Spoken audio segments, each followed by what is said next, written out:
Students, आप सबका स्वागत है आपके अपने यूट्यूब चैनल फार्मा एमसीक्यू में। कुछ इंपॉर्टेंट एमसीक्यूज लेके आई इस वीडियो में आप लोगों के लिए। और ये क्वेश्चन है आपके हरियाणा के फार्मासिस्ट एग्जाम के प्रीवियस ईयर के क्वेश्चन है।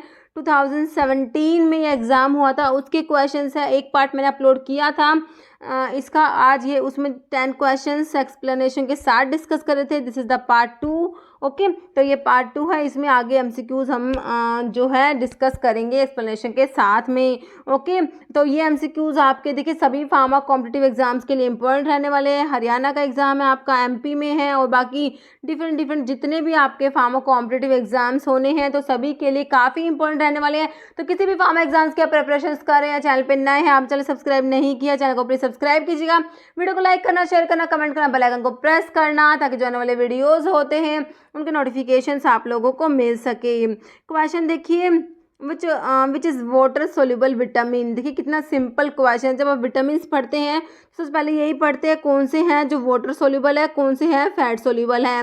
वाटर सोल्यूबल में आपके BC आते हैं, फैट सोल्यूबल में EDEK आता है। ओके, तो आपसे पूछा वाटर सोल्यूबल विटामिन, तो विटामिन आपका B एंड C होते हैं। ऑप्शन में देखिए vitamin A, vitamin K, vitamin E या विटामिन B। तो आपका आंसर क्या हो गया? ऑप्शन डी हो जाएगा, विटामिन B होता है जो वाटर सोल्यूबल विटामिन में आएगा। ओके, क्वेश्चन आपका नेक्स्ट है, pyrimidine nucleobase found in RNA। ये क्वेश्चन भी बन जाता है बेस के ऊपर, जो RNA और DNA के बेस होते हैं ना उनके ऊपर क्वेश्चन बन जाता है। देखिए एडेनिन, थायमिन, ग्वानिन, यूरासिल। देखिए RNA में बेस, देखिए एडेनिन दोनों में कॉमन होता है, DNA और RNA में। ओके, लेकिन हमें तो पिरिमिडीन बेस पूछा ना, तो पिरिमिडीन बेस आपके होते हैं साइटोसिन और थायमिन होता है। लेकिन RNA में ना आपका क्या होता है, साइटोसिन ना होके यूरासिल होता है। ठीक है, तो देखिए पिरिमिडीन पूछा है तो एडेनिन तो प्यूरिन बेस आ जाएगा, तो ये ऑप्शन काट देंगे आप। ग्वानिन भी प्यूरिन बेस आ जाएगा, ये ऑप्शन काट देंगे। ओके, तो आपका थायमिन और यूरासिल बचा। अब थायमिन तो होता है DNA में और जो है होता है ये यूरासिल, आपका जो है आंसर हो जाएगा। ओके, आंसर क्या हो जाएगा इसका? ऑप्शन डी हो जाएगा, यूरासिल। देखिए इसमें मैंने इसकी एक्सप्लेनेशन लिखी हुई है, देखिए हम देख लेते हैं एक बार। देखिए पिरिमिडीन बेस जो होते हैं RNA में कौन से होते हैं? साइटोसिन होता है और यूरासिल होता है। ठीक है, वो जो थायमिन होता है ना DNA में, तो थायमिन DNA में तो और RNA में थायमिन की जगह साइटोसिन होता है, थोड़ा सा ध्यान रखना है इसको। ओके, तो पिरिमिडीन बेस RNA में कौन से हो गए? साइटोसिन एंड यूरासिल हो गए। और पिरिमिडीन बेस DNA में कौन से हो गए? साइटोसिन एंड थायमिन हो गए DNA में। और RNA में साइटोसिन एंड यूरासिल हो गया, ये याद रखना है। ठीक है, RNA and DNA have 3 base in common. 3 base common होते हैं। कौन कौन से कॉमन होते हैं?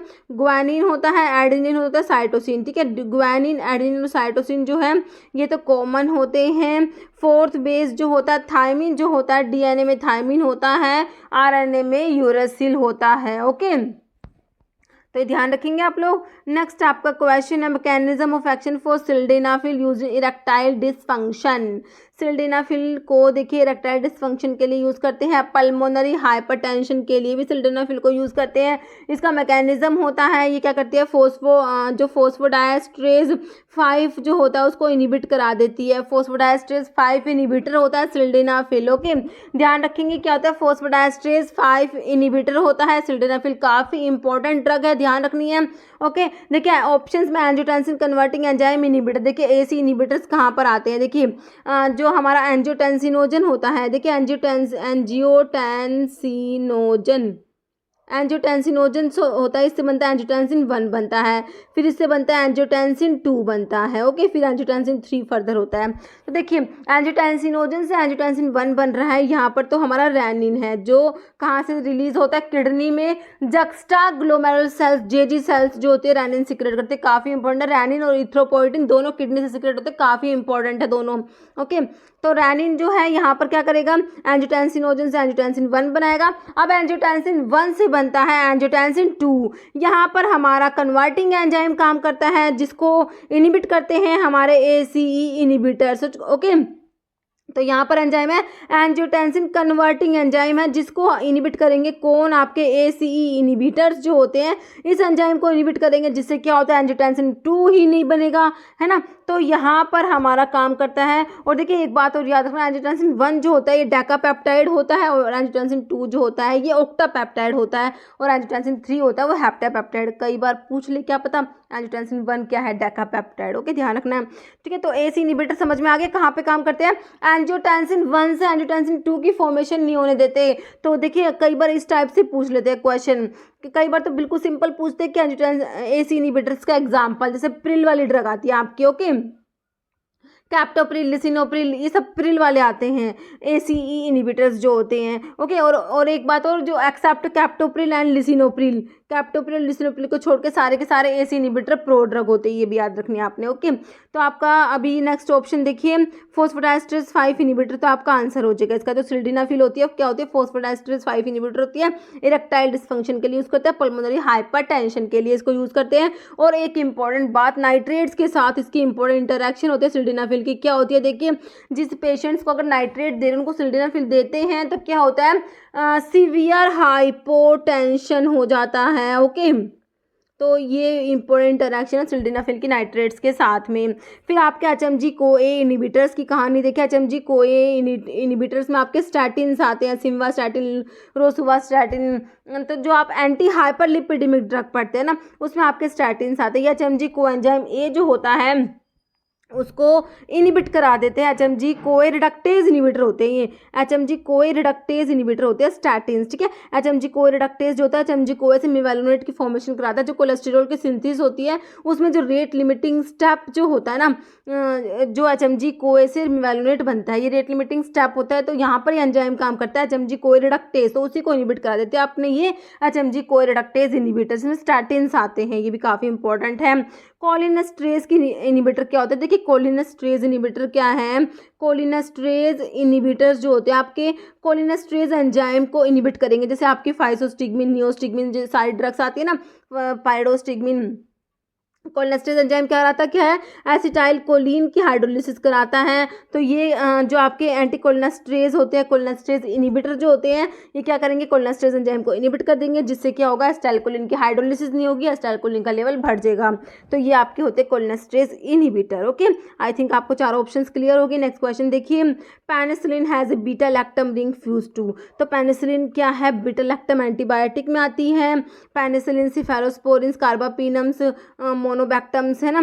तो आपकी जो है पेनिसिलिन में बीटा लैक्टम रिंग होती है, तो साथ में एक फ्यूज होते हैं दूसरी रिंग के साथ में, वो दूसरी रिंग बतानी है कौन सी है, ऑक्साजोलिडीन रिंग, थायाजोलिडीन, थायाजोल या थाइनाइल। तो ये आपकी होती है थायाजोलिडीन रिंग होती है पेनिसिलिन में। एक तो बीटा लैक्टम रिंग है, बीटा लैक्टम रिंग फ्यूज होती है किसके साथ में, थायाजोलिडीन रिंग के साथ में। ध्यान रखना है आप लोगों ने, ऑप्शन आपका बी बिल्कुल राइट हो जाएगा, थायाजोलिडीन रिंग। ओके, और पेनिसिलिन क्या करते हैं, सल्वोल की सिंथेसिस को इनहिबिट करा देती है। आपको पता ही है कौन कौन सी ड्रग है जो सल्वोल की सिंथेसिस को इनहिबिट कराती है, पेनिसिलिन होती है, सिफालोस्पोरिन्स होती है आपकी, और कौन सी होती है, वेंकोमाइसिन होती है, बेसिट्रासिन होती है, साइक्लोसीरिन होती है, ध्यान रखेंगे।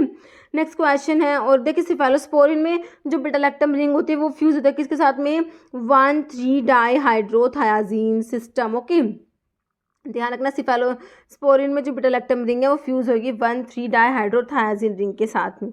ओके, तो ये आपका प्रीवियस ईयर में पेनिसिलिन का पूछा हुआ था, क्या पता आपकी बार सिफेलोस्पोरिन का पूछ ले। नेक्स्ट है, gram positive bacteria retain which type of colour in gram staining. देखिए ग्राम पॉजिटिव बैक्टीरिया जो है कौन सा जो है कलर रिटेन करेंगे ग्राम स्टेनिंग में, रेड कलर, वॉयलेट, ग्रीन या येलो कलर। तो देखिए ये वॉयलेट कलर को रिटेन करते हैं, तो आपका आंसर हो जाएगा ऑप्शन बी बिल्कुल राइट हो जाएगा। ओके, तो देखिए ग्राम स्टेनिंग के बारे में थोड़ा सा देख लीजिए। देखिए ग्राम स्टेनिंग क्या होता है, इस मेथड में क्या करते हैं, staining use to classify bacteria species into 2 groups. ठीक है, तो बैक्टीरिया जो ग्राम पॉजिटिव ग्राम नेगेटिव होते हैं ना, उनको क्लासीफाई करने के लिए, उनको डिफ्रेंशिएट करने के लिए ग्राम स्टेनिंग यूज करते हैं। देखिए इसमें क्या क्या होते हैं ग्राम स्टेनिंग में, देखिए 4 कॉम्पोनेंट्स होते हैं ग्राम स्टेनिंग में।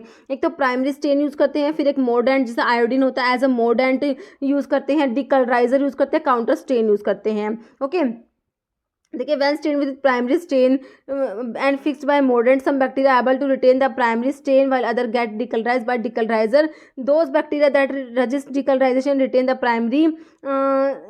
primary dye are called gram positive। ठीक है, तो जो देखिए इसमें क्या करेंगे, पहले तो प्राइमरी स्टेन यूज़ करते हैं, ठीक है, उसके बाद जो आयोडीन एज अ मोर्डेंट उसको फिक्स करने के लिए यूज़ करते हैं। फिर देखिए some bacteria able to retain the primary while other get फिर डिकलराइजर से जब वॉश करेंगे तो कुछ बैक्टीरिया है प्राइमरी स्टेन को रिटेन करे रखेंगे, ठीक है। Those bacteria that resist decolourisation and retain the primary dye को रिटेन करे रखेंगे, वो आपके ग्राम पॉजिटिव बैक्टीरिया होते हैं। और जो डीकलराइजेशन वॉश हो जाएंगे फिर काउंटर स्टेन को से स्टेन हो जाएंगे, वो आपके ग्राम नेगेटिव बैक्टीरिया होते हैं। प्राइमरी स्टेन में इसमें देखिए क्रिस्टल वॉयलेट यूज होता है, iodine as a mordant use होता है, काउंटर स्टेन में आपका सैफ्रानिन यूज होगा। तो ग्राम पॉजिटिव बैक्टीरिया जो होते हैं वो तो डीप वॉयलेट या पर्पल कलर के होंगे, और जो ग्राम नेगेटिव बैक्टीरिया होते हैं वो काउंटर स्टेन से स्टेन हो जाएंगे, और वो पिंक या रेड कलर के इसमें ऑब्टेन होते हैं। तो ध्यान रखना है, ये काफ़ी इंपॉर्टेंट है बैक्टीरिया के ऊपर, बैक्टीरिया की जो gram positive gram negative bacteria का डिफरेंस, और ये जो है आपकी स्टेनिंग के ऊपर भी क्वेश्चन बन जाते हैं, काफ़ी इंपॉर्टेंट है। ओके, नेक्स्ट क्वेश्चन है न्यूजोल इज, तो न्यूजोल क्या है? कार्बन टेट्राक्लोराइड, अमोनियम पर sulphate, mineral oil, sodium chloride. तो न्यूजोल एक मिनरल ऑयल होता है, आपने याद ही करना, ऑप्शन सी राइट हो जाएगा। जैसे Indian rhubarb shows florescence under UV light which is, देखिए इंडियन रुबाब जो है, रुबाब जो आप कहाँ पढ़ते हैं, एंथ्राक्विनोग्लाइकोसाइड्स होते हैं, सना, अलो, रुबाब, कैस्कैरा, है ना। तो वहाँ अपना रुबाब आता है, रियम पामेटम सोर्स होता है। ओके, तो देखिए रुबाब जो है शोज फ्लोरिसेंस, कौन सी फ्लोरिसेंस शो करेगा? यूवी लाइट में। तो ये आपने बताना है, देखिए ऑरेंज, ग्रीन, वॉयलेट या ब्लू, ठीक है। तो देखिए इंडियन रुबाब जो होता है ये वॉयलेट कलर की फ्लोरिसेंस शो करता है, ध्यान रखेंगे, ऑप्शन सी राइट हो जाएगा।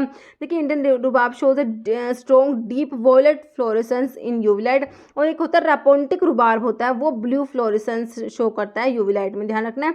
इंडियन वाला तो डीप वॉयलेट देगा, और रापोन्टिक रुबाब है वो ब्लू फ्लोरिसेंस। ओके, नेक्स्ट है इन benzothiadiazine diuretics position 7 is occupied by, ठीक है। तो बेंजोथायाडायाजीन डेरिवेटिव्स डायूरेटिक्स है ये, sorry diuretics.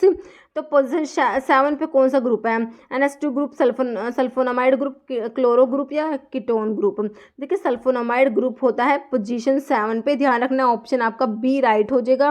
Okay, sulphonamide group होता है। देखिए बेंजोथायाडायाजीन्स में आपका जैसे एग्जांपल लिया मैंने क्लोरथायाजाइड का, ठीक है। तो ये क्लोरथायाजाइड, बेंजोथायाडायाजीन मतलब कि थाया सल्फर के लिए, डायाजीन आपका हो गया 2 नाइट्रोजन है इसलिए। ओके, और ये तो 1 2 4 होता है, ठीक है। 1 2 4 बेंजोथायाडायाजीन होता है। तो इसमें देखिए क्लोरीन है आपका, देखिए ये ऐसे नंबरिंग है 1 2 3 4 5 6 7। तो क्लोरीन तो 6 पोजीशन पे है, और सल्फोनामाइड ग्रुप आपका 7 पोजीशन पे प्रेजेंट है, ध्यान रखना है। ओके, नेक्स्ट क्वेश्चन देखिए stereoisomers that are not mirror image of each other are called, ठीक है। स्टीरियोआइसोमर्स जो क्या है, not mirror image of each other, दूसरे की मिरर इमेज नहीं होते। डायस्टीरियोमर्स, मेसोमर्स, इनैंशियोमर्स या होमोमर्स। तो यहाँ होते हैं डायस्टीरियोमर्स होते हैं which are not mirror image of each other, दूसरे के मिरर इमेज ही नहीं होते। एक होते हैं आपके इनैंशियोमर्स, वो क्या होते हैं? Non superimposable mirror image of each other are called as enantiomers, ध्यान रखेंगे दोनों डेफिनेशन। इनैंशियोमर्स हो गए non superimposable mirror image of each other, और जो डायस्टीरियोमर्स होता है वो मिरर इमेज ही नहीं होते एक दूसरे की, not mirror image of each other. Okay, next question है सुक्रोज क्या है? डाइसैकेराइड है, बिल्कुल सही बात है। किससे बना है? देखिए हम पढ़ते हैं सुक्रोज डाइसैकेराइड में आता है, इसमें ग्लूकोज होता है प्लस फ्रक्टोज होता है, ये तो हमें पता ही है ना। क्वेश्चन देखिए क्या पूछा है, ग्लूकोज प्लस फ्रक्टोज सही है, ग्लूकोज प्लस गैलेक्टोज वाला ऑप्शन काट देंगे, ग्लूकोज प्लस ग्लूकोज काट देंगे, अभी ग्लूकोज प्लस फ्रक्टोज। अब बताना है अल्फा डी ग्लूकोज है या बीटा डी फ्रक्टोज है, या फिर बीटा डी ग्लूकोज और अल्फा डी फ्रक्टोज, अब आपको ये बताना है। ओके, तो देखिए अल्फा डी ग्लूकोज होता है और बीटा डी फ्रक्टोज होता है, ध्यान रखना है। आपका ऑप्शन जो है ए राइट हो जाएगा, alpha D glucose and beta D fructose होता है, ऑप्शन ए बिल्कुल राइट हो जाएगा। ओके, नेक्स्ट क्वेश्चन देखिए water for injection differ from sterile distil water as it is free from antioxidant, pyrogen, preservative, carbon dioxide. इसका answer आपने comment box में देना है। इस वीडियो में इतना ही। अगर आपको वीडियो अच्छी लगे तो लाइक करना, शेयर करना, चैनल पर नए हैं तो मेरे आप लोगों से रिक्वेस्ट है कि चैनल को प्लीज़ सब्सक्राइब जरूर करना। Okay, thank you.